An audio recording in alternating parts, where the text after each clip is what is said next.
Okay, I've got Mike Fox on the line with me here. I've known Mike since probably the early 2000s or so. I was living in Connecticut at the time, and he was and still is the president of GASDA. And I'll let you go into that when we start or when you start talking, Mike. Um, I specifically wanted to have Mike on this call because I'm of the opinion, after having done hundreds of gas station loans and looked at probably thousands of supply agreements, even though I would not say I'm any kind of expert on them, but some of them definitely are probably maybe being taken advantage of just a little bit and some of them less. So I thought I would get Mike on the phone for him to give us what he thinks that dealers should be looking for and what to avoid when they're looking to either build a new site and take on a supplier, or if they're at the, they've got an acquisition and they're looking to maybe change who their suppliers or brand is.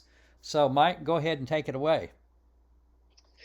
Thank you, Al. I appreciate the opportunity. Yeah, I started in my own mobile franchise in Stamford, Connecticut, back in 1978, 79. I actually was a manager when company-operated stations were allowed in Connecticut.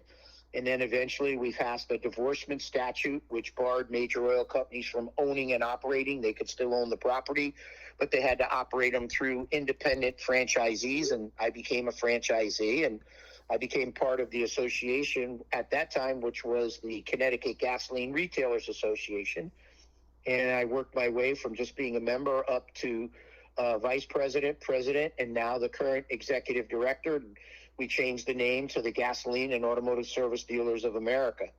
And as part of that, I saw a need for gasoline retailers when it came to supply contracts that were not as savvy when it comes to the technical nature of that supply contract. And so I created my own consulting company called Fox Consulting Services, and eventually got qualified as an expert witness in the field as to the value of a gasoline franchise and an expert witness when it comes to supply contracts. And I've always said to people who would say to me, why should I hire you? And I would say, well, did it ever occur to you why, when you get a letter of intent for a supply contract, that you get one page? And then when you get the actual supply contract, it's 30 pages. And they kind of said, well, yeah, that does seem kind of odd. Okay, it's those other 29 pages that screw over everything that was in the letter of intent with legal language and all the terms and conditions that you're not necessarily familiar with. And there's so much more to a supply contract that you have to look at, whether you're building a station, whether you own a piece of property that already is an existing station. And I say it, the devil is in the detail of those 29 pages. But you really need to look at, okay, which brand is best for you? You need to know who is number one in your state, how much market share they have, who is number two, how far behind are they, why? Number two always seems to try harder than number one. And what that really means is number two may offer you better terms and conditions of your supply contract than number one will. They're already number one. And like in Connecticut, mobile fuel is number one. So ExxonMobil is number one. And even today, they maintain somewhere between 47 and 51% of all of the gas in Connecticut is sold through either an Exxon station or a mobile station. And Shell is number two, and they're barely in double digits at somewhere around 19 to 22%. So when you look at that, you have to understand that that means the number one credit card in Connecticut, 87% of all sales of gasoline in Connecticut take place on a credit card. Very little is cash. And so the number one credit card is a mobile credit card. Today, of course, that's changed a little bit with the advent of all these programs and grocery store deals and cashback options where you can, get cash back by using your MasterCard or your Visa card. So all of these things come into play, and they are ways that you can gain customers by doing absolutely nothing. because in Connecticut, a great example is Shell has a deal with Stop and Shop, one of the largest grocery store chains in Connecticut. And if you have a Stop and Shop close by you, and that person goes to that Stop and Shop and buys $200-$300 a week in groceries, they can get up to 10, 20, 30, 40 cents a gallon off at any Shell station, and it doesn't come out of the dealer's pocket. It's a program that's offered through Shell Oil itself or Motiva. So these are things that you really have to look at that are much more important. And of course, the average person says, yeah, but I need tanks, I need pumps, I need a canopy, and they're going to give me all of that. Well, number one, nobody gives you anything. They're going to put it on an amortization schedule. You're going to pay for it either by being charged extra over and above the rack price of gasoline. And then you also need to know when you're looking at what we call rack prices, because if you own your own property, your own dirt, or you're in control of the master lease, you're going to be on a rack plus deal rather than DTW or dealer tank wagon. And so just because Mobil is number one doesn't mean they're number one in the cheapest price in Connecticut. In fact, they very rarely are. So you need to do comparisons. How much cheaper is Gulf in comparison to Mobil? If it's 5 to 10 cents over a 5-year period, that's a very big advantage if you have a Mobil station in the area where you could just look at the Mobil station and price 2 to 3 cents under him, and you'll pick him or her, and you'll pick up, a certain amount of money. So all of these things really factor into your decision going forward on what brand will work the best for you at that particular location.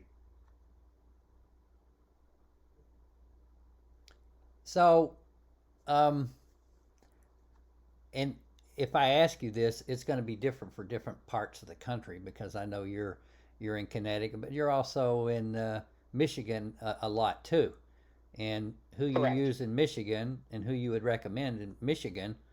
And I'm not going to ask you not to recommend anybody, because that won't go over well. But like me, I have personal preferences. There's one or two brands I just don't like, but I'm probably not going to put it on a on a video or on an audio and say that. Would you say how likely is it that someone can get out of a deal if they're in a deal, or maybe they've assumed somebody else's contract and they don't like it? They want to find somebody else. Is that a And there is the devil in the detail of those extra pages above and beyond the letter of intent. I get a ton of supply contracts from all over the United States for review in a lawsuit where someone just purchased the station or the business and they want to get out of the supply contract, and they were told by the selling dealer, oh, yes, you can easily get out just by paying this. And you look at the supply contract on a certain page and they highlight that, and that paragraph certainly says that, but then go 10 pages deeper and this paragraph takes it away. So you have to read the entire contract in its entirety. And certain suppliers are crystal clear. Those are normally the smaller distributors, not necessarily the larger ones. And the larger contracts, I don't want to use the word erroneous, but they're more to their advantage than they are to yours. And the only time you're going to get to negotiate whether they remove or add something to a supply contract is when you're the free agent, when you're saying, I don't have to buy from you, I can buy from these other people. And one of the things that I tell people is something that you just said. Get out of your mind who you like and you dislike.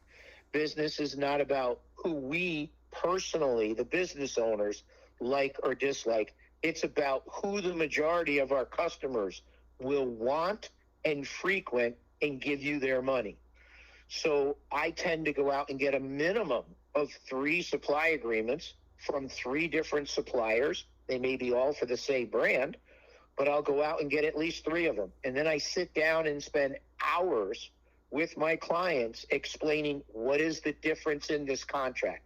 Because face value, they're all going to be worded fairly the same. Your price for gasoline, using Connecticut as an example again, is New Haven rack +1 plus transportation. Now, if you don't spell out what the transportation cost is on a cents per gallon basis, that's going to be a problem, because they can interpret, like right now in Connecticut, sure, we know transportation costs run somewhere from a low of a half a cent to a high of 3 cents, depending how far away from New Haven terminal you are. But right now we have fuel surcharges because obviously the price of diesel fuel. Well, some of those fuel surcharges are actually more than that 3 cents per gallon transportation cost. So again, devil is in the detail, and you just need to understand it, because in the end, that is something you may be signing for 10 years, 15 years, 20 years. And most major oil companies still dictate, even though the majors have gotten out of retail, and the distributors are a supplier for Mobil, Exxon, Shell, Phillips 66, Gulf, all the different brands that are out there. In the end, the major oil company must approve that location and can deny that location. So while the distributors appear to be in charge, the clear facts are big oil still determines where their brand goes and how long it goes there. In Connecticut, it is almost virtually impossible to get a supply contract for 5 years now. It's 10 years, 15, 12, 10, 12, 15, 20 years. No one is giving short-term contracts anymore. Even if you don't want any money up front, even if they don't have to give you pumps, tanks, or, paint your building. And that's the other thing. Someone is going to have to come in and re-image the station to the new image of the company. And when you look at Shell and Mobil as great examples, and Exxon, to re-image from one company to another could cost, depending upon size of your canopy, size of your building, your pumps, could cost north of $30,000. Somebody is paying for that. Either you are in the price of gasoline or you are out of your own pocket. But, the salesperson is going to come in and say, we'll re-image your station for free. Well, that's why you're rack plus one or rack plus 1.5. And then you need to read the amortization schedule for imaging. And most times they want to get that image money. If it's a 10-year contract, they want to get it back in 5. If it's a 15-year contract, they want to get it back in 7.5 or 8. So that imaging money is going to be front-loaded to get it back as quickly as possible. And again, getting out of the contract is how I get involved as an expert witness in court cases and trials, and that becomes the most difficult part, because all the time I hear the same thing from my clients. Nobody ever explained that to me. My attorney didn't tell me that.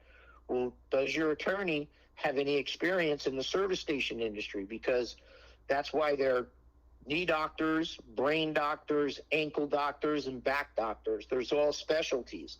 And the fact of the matter is, there just are not that many attorneys that are competent in gasoline service station franchise agreements, supply agreements, and environmental regulations. I served for over 10 years on the Connecticut Underground Tank Review Board. And I have to tell you something, which, awarded funds for people who are doing cleanups. That fund has since been disbanded by the governor, but every year for 10 years, I learned something new about environmentals and the cost of environmentals and who's really liable. And one of the things that you cannot do when it comes to environmentals, which are part of your supply agreement, filing bankruptcy does not absolve you from fines in environmental regulations. You are always personally on the hook, just like federal income tax. So again, another thing, that your supply contract is going to have a minimum of 3 to 4 pages talking about who's responsible for the environmentals. That's good to know. One more quick question. Should every agreement always list which terminal that they're going to be supplied by? You should always ask which one is their primary terminal, and more importantly, you should ask if there's a shortage or if you can't get product from that terminal, are you going to charge me more for the product, not necessarily the transportation? Obviously, if they have to go to a terminal farther away from you, that transportation cost is going to go up. And that is something that a lot of people never think of, never ask. Now, we have couple terminals in Connecticut, 3, I think, total, but New Haven and Bridgeport are pretty much the predominant terminals, and they're fairly close to each other. But for whatever reason, Bridgeport terminal, the price of the actual gasoline always seems to cost somewhere between a half a cent and 3/4 cent more than the New Haven terminal. I think that has a lot to do with the amount of time that the trucker spends there loading, that they can't get there. They don't have as many loading racks, so it takes you longer to get in and out. And look, the time you spend loading a truck and the time you spend on the road in traffic is going to determine your cost, because they can only do so many trips per day with that time factor and travel factor that they have no control over. Okay, good to know. I know that this is a pennies game. The whole industry is a pennies game. I mean, businesses are penny games. And I know pennies will make you and they'll break you, but they really will make you or break you in this industry. So I appreciate. Go ahead. Yeah, 100%, 100%. And no matter what somebody charges you, of course, within reason, to review and give you an opinion on a supply agreement, as long as you know the upside and the downside to it, then you can make an educated business decision. And it's those pennies that will get you in the end. When you want to sell, when you want to retire, is the supply agreement assignable? How is it assignable? Almost all supply agreements are assignable, but the company has the right to approve or disapprove the new person coming in. And one of the trends we're seeing in the industry today is, just because you sign in a supply agreement, they want an automatic right of first refusal if you go to sell. So you make a deal with somebody and you want to sell them, you got to go to the supplier and he says, I'm going to take that deal. And then they give it to somebody else. And there's not much you can do about that if you haven't had that section removed from your supply agreement. And again, your biggest negotiating power is when you're the free agent. Think of sports, and the baseball player, they tell you his contract's up and he's a free agent. Well, that's when you can ask for cheeseburgers in the locker room after a game and beer in the locker room after the game, and certain hotel rooms, privately from the team, so there's no noise, and be in first class when you're flying instead of coach if the team doesn't have a plane. So again, when you're the free agent, that's when you can do the best negotiating and get the best thing out there. More importantly, you need to have someone who knows what the best supply contract in your state is and the worst supply contract, because somewhere in the between is where you're going to land. Excellent. Well, I appreciate your insight. I definitely learned some things in this conversation, and I've been doing financing since the late 90s, and I'm always learning. And I just picked up a couple things. I will tell you too, Howard, now that you brought that up, we didn't talk about this at all, but lately financing, especially SBA financing, where you wouldn't think they would care if you have a supply agreement, they just care about how much money you're making, they have been. And in some cases, the SBA has been requiring supply agreements to make sure you're guaranteed supply of product. And if you're an unbranded station selling unbranded gasoline, it's the last thing you want. You don't necessarily want a contract, but there are creative ways that I've been able to do that, especially in Connecticut, where you're guaranteed supply, but you still get the cheapest unbranded price that's available that day at the New Haven rack. So again, if you're looking to finance, especially banks and especially the SBA now, they are requiring, if you're financing for 10 or 20 years, they're going to want a minimum of a 10-year contract with a minimum of a 10-year option. That option could be yours, but again, they want to be able to review your new contract, and they will have the ability to call the note if they don't like the new contract you're signing. So again, you need to know all these things before they hit you in the face like a sledgehammer and it has a negative impact on your business. Good to know. Well, hey, Mike, I really appreciate you spending a couple minutes here and explaining this, and I will, in the video that I have here, I'll also leave your contact info if anybody wants to contact you about their supply agreement or negotiating with someone else. And again, I wanted to thank you a lot. Thank you, Howard, for the opportunity. I appreciate it. And I'm always here to, especially, your local mom and pop retailer, I'm always here to answer their calls and any questions that they might have. Excellent. All right. Thanks, Mike. Take care, buddy.